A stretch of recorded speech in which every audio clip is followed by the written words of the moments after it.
Hello and welcome to Fast and Factual. My name is Utsaf Parekh and here are the top stories of the day. An Israeli airstrike on Beirut killed a senior Hezbollah commander on Tuesday. Hezbollah confirmed the death of Ibrahim Mohammed Kobeissi along with 5 other people. Kobeissi was in charge of Hezbollah's missile and rocket forces. The Israeli army also claimed it eliminated 2 more Hezbollah commanders along with Kobeissi. Lebanon said that around 500,000 people have been displaced in the country. They said this is a result of Israel's increased airstrikes. Israel and Hezbollah have exchanged near daily fire since the Gaza war broke out. But Israel has ramped up its campaign against Hezbollah in recent days. At least 569 people died in Lebanon during Israel's latest 2-day offensive.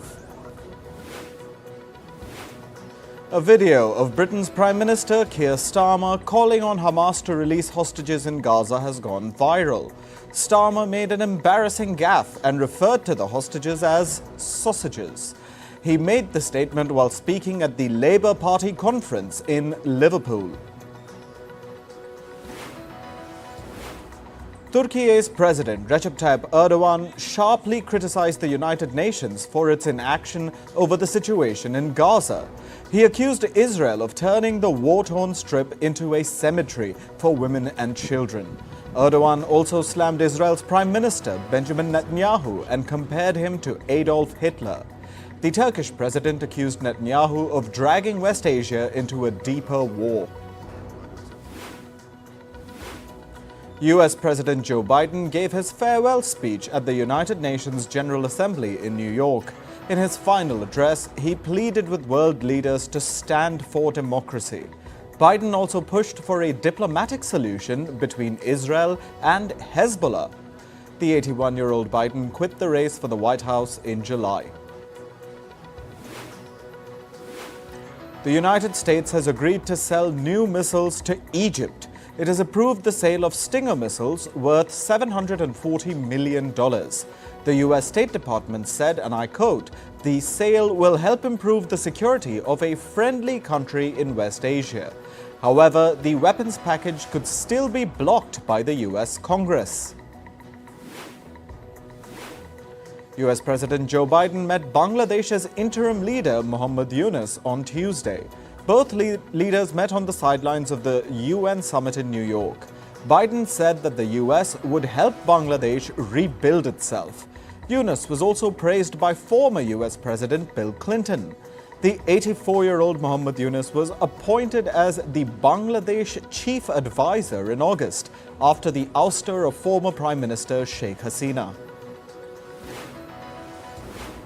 Ryan Ruth, the suspect in the assassination bid on Donald Trump in Florida, faces new charges.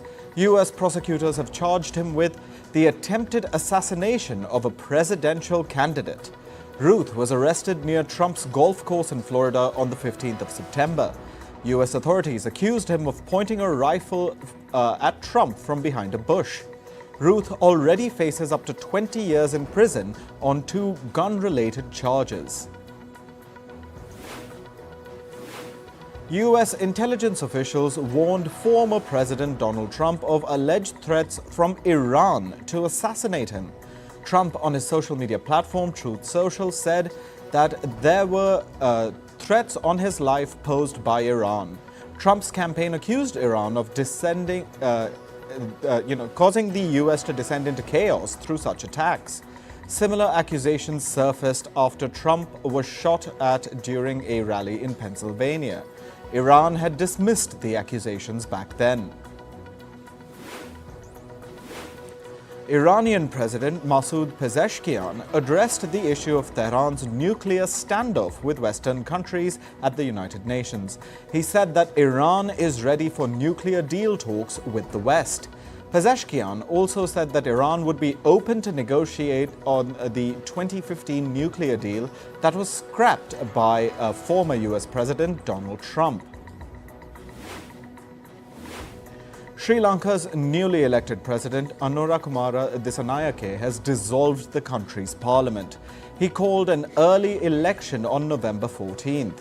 His party, the National People's Power Coalition, currently holds only 3 seats in the 255-member legislative body. The Bolivian government has rejected the demands made by former President Evo Morales. Morales gave President Luis Eche an ultimatum of 24 hours and warned of a prolonged protest. In his ultimatum, Morales asked the president to bring in changes in the current cabinet. The former Bolivian president also asked for the introduction of a bill authorizing an international loan amid the country's chronic fuel shortage. In India, voting for the second phase of the Jammu and Kashmir Assembly polls is currently underway in 26 out of 90 seats. The polling is taking place in 15 seats in Kashmir and 11 seats in Jammu. This is the first election in the erstwhile state in the last 10 years. The results will be declared on the 8th of October. In climate news, the U.S. state of Florida is preparing for a major hurricane called Helene. The storm will make landfall tomorrow. It is currently churning over the Caribbean. A state of emergency has been declared in 61 counties in the state of Florida. At least 10 counties near the coast have been partially evacuated. Flood warnings are still in place in some parts of the United Kingdom. Officials issued more than 20 flood warnings for places where more flooding is expected. 50 other alerts were sent out for places where flooding is possible. Relentless rainfall has inundated central and southern England. Schools and roads remain closed due to the floodwaters. Spain has set a target to achieve 81% green electricity by the year 2030. It will come from renewable energy sources. The government will accelerate the deployment of renewable power sources to meet the goal. They also plan to reduce greenhouse gas emissions by 32%. A raging wildfire has left a trail of destruction in central Argentina. The fire began last week and was exacerbated by strong winds and high temperatures. In the town of Capilla del Monte, dozens of animals died and cattle were injured. At least 150 firefighters have been deployed to contain the blaze. In Ecuador, a massive wildfire is burning in the capital, Quito. Desperate residents have now joined firefighters to try and contain the flames. Quito's mayor called the situation critical and urged citizens to stay indoors. The cause of the wildfire is still unknown. In Antarctica, the Thwaites Glacier is melting faster than expected. The finding came after a 6-year-long study by scientists. They say that the glacier may be on an irreversible path to collapse. This could lead to a rise in global sea levels to a catastrophic stage. Climate activists disrupted an event of the Organization of the Petroleum Exporting Countries, or OPEC, in Brazil. The protesters ran to the stage with a banner during the OPEC chief's address. Meanwhile, activists staged a protest against the oil industry outside the venue as well. OPEC, a group of powerful oil-producing nations, released its 2024 outlook for oil prices during the event. On to business and tech news. The U.S. Justice Department has filed a lawsuit against card payment giant Visa. It has accused the firm of monopolizing the debit card market. The lawsuit claims that Visa penalized other firms for not using its payment networks. The financial giant also allegedly paid off competitors to keep them out of the market. Visa has said that the lawsuit is meritless. Brian Niccol, the new CEO of American coffee chain Starbucks, has written to its workers. Niccol says he deeply respects workers' rights to choose to be represented by a union. The Starbucks CEO said that he's committed to engaging constructively with unions. This comes as the coffee chain is negotiating a new wage contract for its baristas. A new round of talks will be held this week, the first time since Nicole took office. An office of the accounting giant EY in the Indian city of Pune has reportedly violated state rules. This was found after a local Labour commissioner inspected the office earlier this month. The inspection was prompted by an employee's death earlier this year, allegedly due to excessive work. Reports say that EY has been operating from the office since 2007 without mandatory registration, which regulates work hours. The plane maker Boeing has offered more time to its US workers to vote on a new wage deal. The firm has proposed a 30% pay hike and additional benefits for workers. However, the workers' union said that this does not meet its demands. Over 30,000 of Boeing's US workers have been on strike for better pay since last week. They're demanding at least a 40% pay rise from the plane maker. Meanwhile, regulatory troubles for plane maker Boeing are also mounting. Reports say that the U.S. Federal Aviation Administration has vowed to take strict action against Boeing if any oversight is found. In a letter to the U.S. Senate, the aviation regulator said that they will provide quick information to the Justice Department regarding any criminal activity. Boeing has been under intense scrutiny after mishaps with its jets earlier this year. Meanwhile, the U.S. Federal Aviation Administration has also warned Elon Musk's rocket firm, SpaceX. The FAA chief said that SpaceX must operate at the highest level of safety. This comes after the firm was fined $633,000 by the agency earlier this month. SpaceX launched 2 rockets in 2023 without the aviation regular's permit. Social media giant Meta says it will not immediately sign the European Union's new pact on artificial intelligence. The EU has introduced a voluntary pact for firms before the new AI law takes effect. The law requires firms to submit details about how their AI models were trained. The law will come into effect by 2026. EU lawmakers say that tech giants should sign the AI pact to comply with the regulations until then.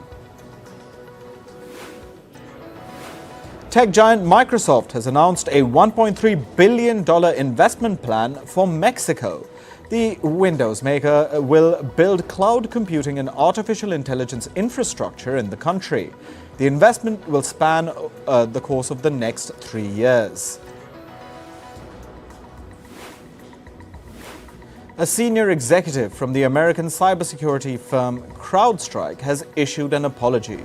While appearing before a U.S. congressional panel, the executive said that the firm let its customers down. CrowdStrike was blamed for a global computer outage in July this year. The outage severely impacted operations at hospitals, airports, and payment systems worldwide. The American-Israeli cybersecurity firm Wiz is reportedly planning to sell shares to raise fresh capital. The firm wants its existing shareholders to sell portions of their holdings.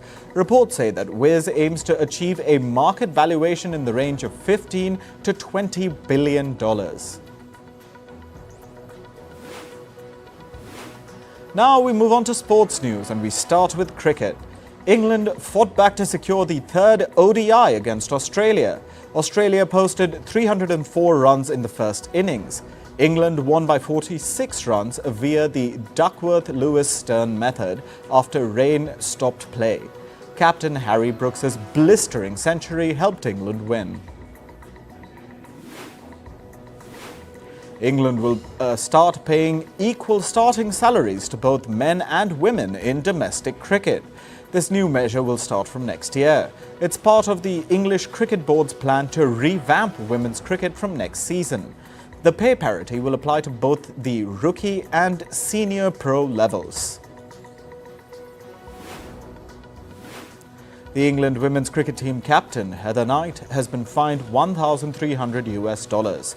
This is after a 12-year-old photo of Knight in blackface resurfaced. In the photo, Knight painted her face black for a party. England's Cricket Discipline Commission adjudicator called the conduct racist and discriminatory. Knight has issued an apology for her actions. Pakistan have named a 15-man squad for the first test against England. Pakistan host England for a 3-match test series starting on October 7th. Shan Masood will be captaining the team. Pacer Shaheen Shah Afridi is part of the squad. Afridi was dropped from a Pakistan-Bangladesh test match recently due to his poor form. Europe's football governing body, UEFA, has stripped Milan of its hosting rights for the 2027 Champions League final. The final was supposed to be held at the San Siro Stadium. UEFA has said that the city couldn't guarantee that the stadium would not be affected by refurbishment work. UEFA has now opened a bidding process to search for a new venue. The Lebanese Football Association has postponed all its scheduled football matches. This comes amid the growing Israel-Hezbollah tensions in West Asia.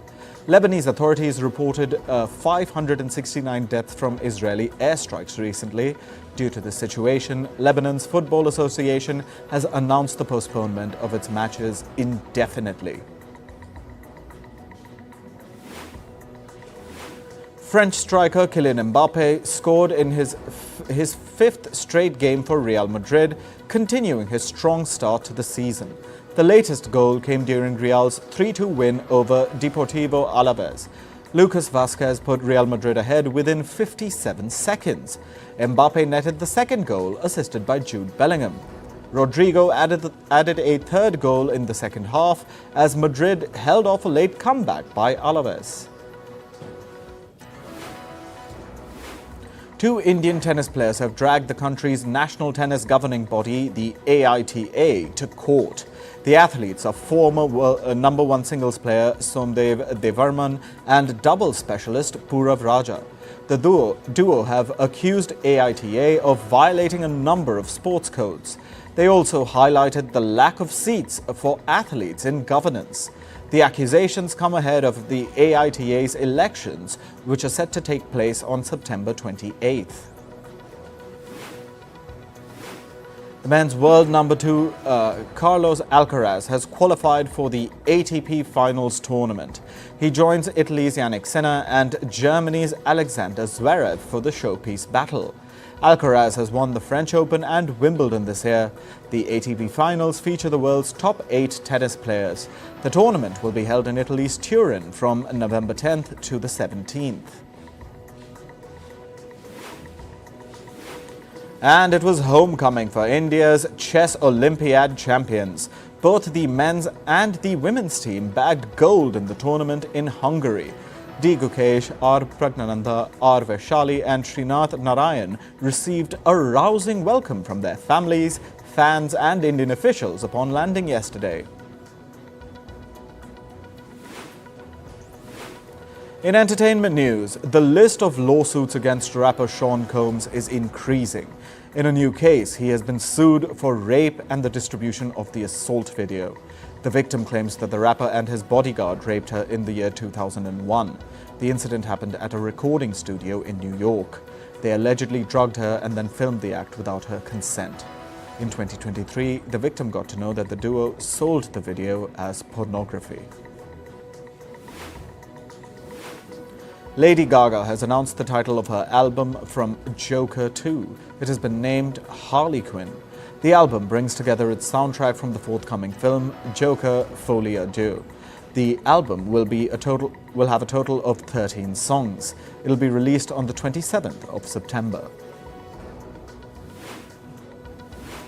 Billie Eilish has teamed up with Google Maps for her upcoming tour. This partnership is to direct her concert-attending fans towards eco-friendly transportation options and plant-based food options. She will begin her 43-city world tour, Hit Me Hard and Soft, on the 29th of September. The Weeknd has shattered records on Spotify with the most 1 billion song streams. With nearly 4.5 billion streams, his song Blinding Lights remains the most streamed song on Spotify. The other songs that have helped him achieve this feat are After Hours, Heartless and Can't Feel My Face. The Indian film Tumbad has become the highest-grossing re-release in 2024. The film has collected nearly 24 million in its second weekend. According to experts, the film might reach a collection of nearly 53 million before its run ends. The film was originally released in the year 2018. The makers of Wizards Beyond Waverly Place released its trailer. The video brings Selena Gomez and David Herney back on screen together. The duo reprised their roles as Alex and Justin. In the video, Gomez is seen trying to convince her on-screen brother to return to the world of magic. Michael B. Jordan is back on screen with the trailer of Sinners. Jordan, who plays a double role in the film, is seen returning to his hometown to start his life all over again. But what waits for him is something he never expected. The film will hit theaters on the 7th of March next year. Deadpool actor Karan Soni has landed the lead role in the film Fade to Black. The film is the directorial debut of Andrew Sandler, who has directed music videos for artists like Justin Bieber, Ariana Grande and Machine Gun Kelly. The cameras will start rolling for Fade to Black next month. The story is of a man who tries to find his space in the twisted world of Hollywood. Celebrated women artists of Hollywood will soon be honored at the Women in Film event. The list includes names like Kate Winslet, Annette Bening and Joey King. The event will take place on the 24th of October in Beverly Hills. The ceremony celebrates the women who have showed collaboration and inclusion through their work. Christian Dior has unveiled its ready-to-wear sporty fashion outfits. The brand sent down models wearing the label's Spring-Summer 2025 collection at the ongoing Paris Fashion Week. The models were seen owning the runway with jersey dresses, asymmetric bodysuits and trousers. In accessories, what stood out were the large pouches worn across the back. That's all for this episode of